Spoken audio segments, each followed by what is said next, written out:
नमस्कार, मैं हूं इंद्र मोहन।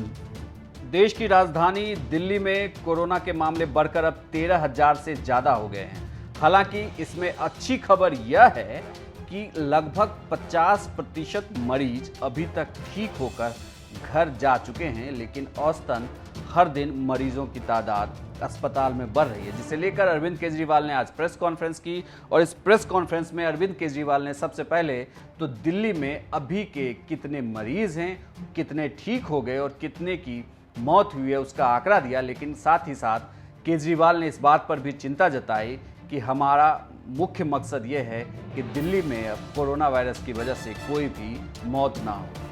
लॉकडाउन 17 तारीख को लॉकडाउन में काफ़ी ढील दी गई थी। एक हफ्ता हो गया। आज एक हफ्ते के बाद मैं ये कह सकता हूँ कि स्थिति नियंत्रण में है और कोई भी घबराने वाली बात नहीं है। जब लॉकडाउन में ढील दी गई थी, हमें ये उम्मीद थी कि थोड़े से केसेस में बढ़ोतरी होगी। लॉकडाउन में ढील देने के बाद थोड़ी बढ़ोतरी हुई है, लेकिन चिंता की कोई बात नहीं है। मुझे चिंता तब होगी जब दो बातें अगर होंगी।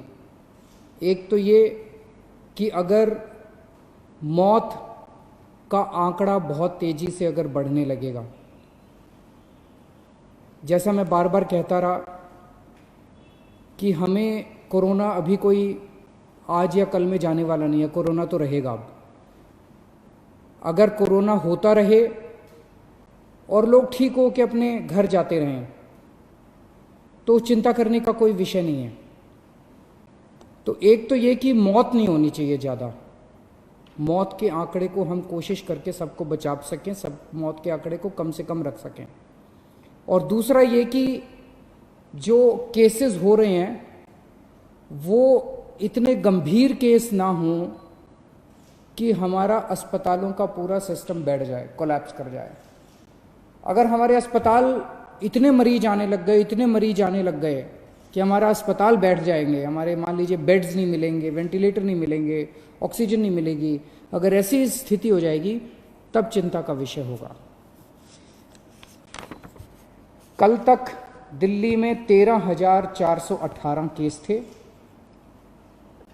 टोटल अभी तक पॉजिटिव केस 13,418 आए। इनमें से 6,540 ठीक हो गए और 6,617 अभी बीमार हैं। तो लगभग जितने ठीक हुए उतने ही बीमार हैं। लगभग 6,500 ठीक हो गए, 6,500 अभी बीमार हैं। मोटा मोटा 261 लोगों की मौत हो गई।